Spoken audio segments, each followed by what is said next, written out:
put a group of grade school children on a school playground right after they've piled a huge mountain of snow.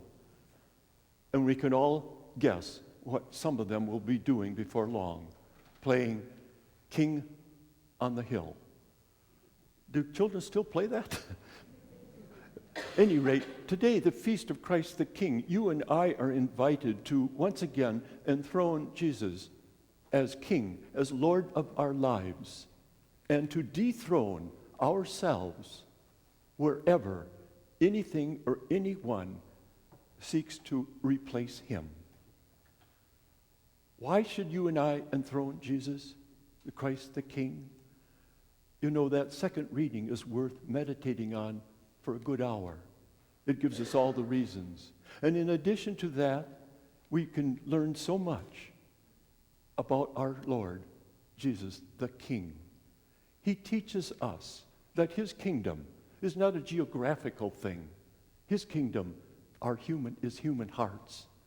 His kingdom, the boundaries of it, are not by force, but by faith. His kingdom is unlike any of the earthly kingdoms. Earthly kings love to be served. Jesus came to serve. Earthly kings like a crown of jewels. Jesus received a crown of thorns.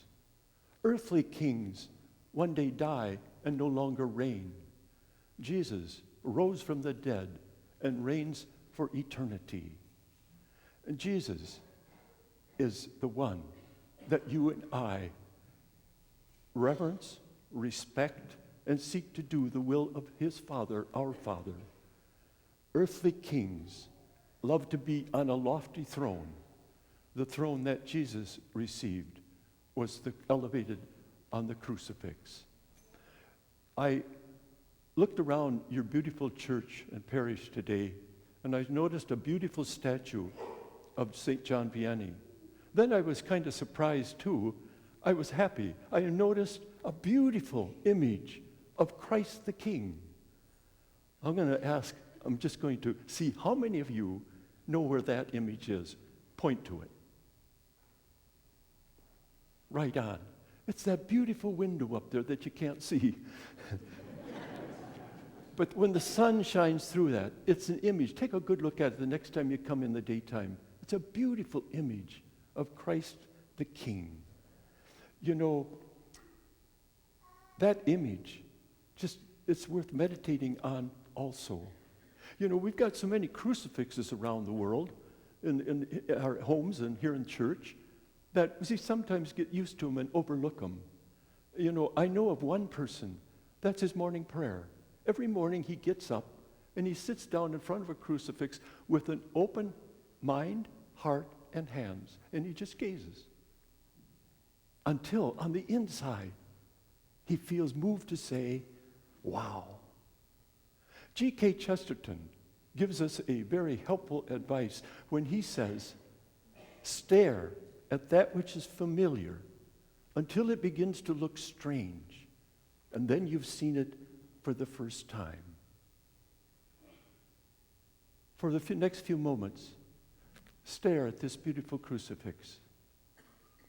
Because when you and I do that with a loving heart, an open mind, and open hands, Jesus speaks to us. And he teaches us many lessons.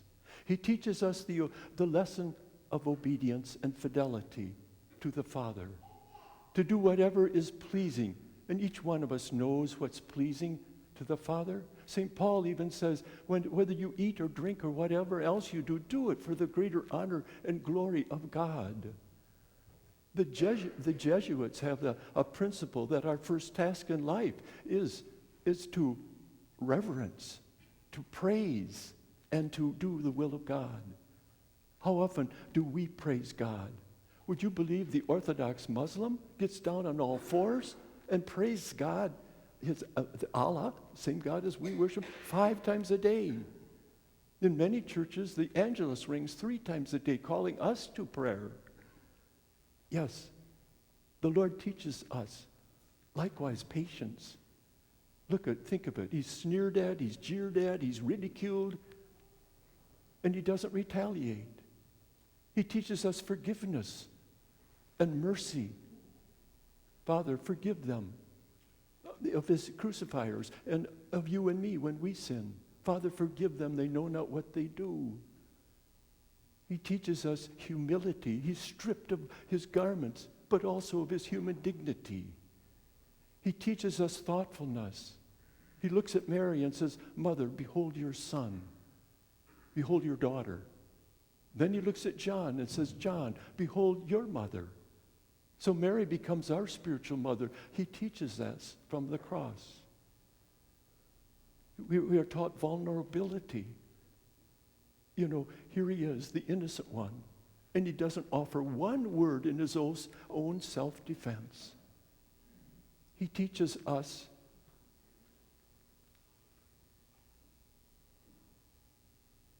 He teaches us the lesson likewise of not only of forgiveness and mercy, which Pope Francis constantly repeats. He's a God of mercy, an ocean of mercy. But he also teaches you and me, not vulnerability, I mentioned that one, but also he teaches us love. Above all, he tells us from that cross, I thirst for your love in response to mine. You know, the St. Thomas Aquinas, a great genius and doctor of the church during the Middle Ages, said that towards the end of his life, he had written a whole library of books, theology that we all studied in the priesthood for 4 years. And then he comes along at the end of his life and says, all my books are as straw compared to the wisdom I learned by sitting at the foot of the cross. From that cross, Jesus says to you and me, follow me. From that cross, he says, do as I have done. The real question you and I are faced with tonight from these scriptures is, are we really his followers, or are we just admirers? There's a big difference. An admirer appreciates the greatness of someone, but doesn't necessarily commit themselves to follow. Whereas a follower, like Jesus, becomes a foot washer. The happiest people I know in life are foot washers. And they are people that simply live by the principle of joy. J for Jesus, O for others, Y for yourself. In that order. First, Jesus is supposed to be first. That's the first commandment. Thou shalt love the Lord thy God with all thy heart, all thy soul, all thy strength, all thy mind. Alexander Solzhenitsyn, the famous Russian author of the last century, said that all the evils of the world come from the fact that people have forgotten God. And that's a question. Do we forget God all day long?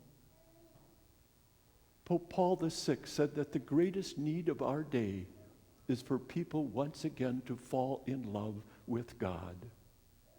Others are second.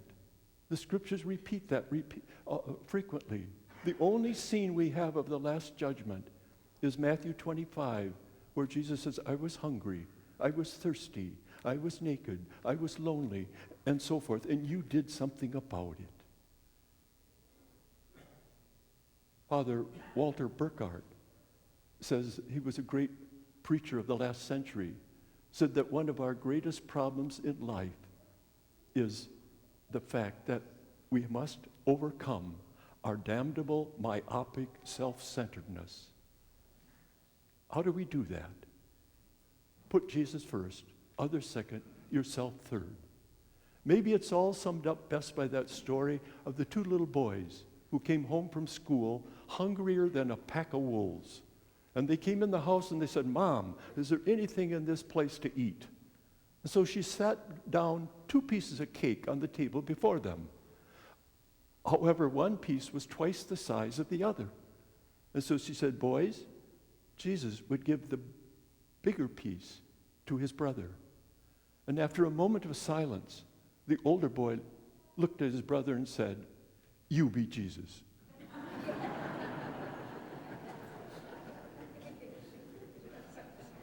That's the lesson of the scriptures today. All week long, you beat Jesus.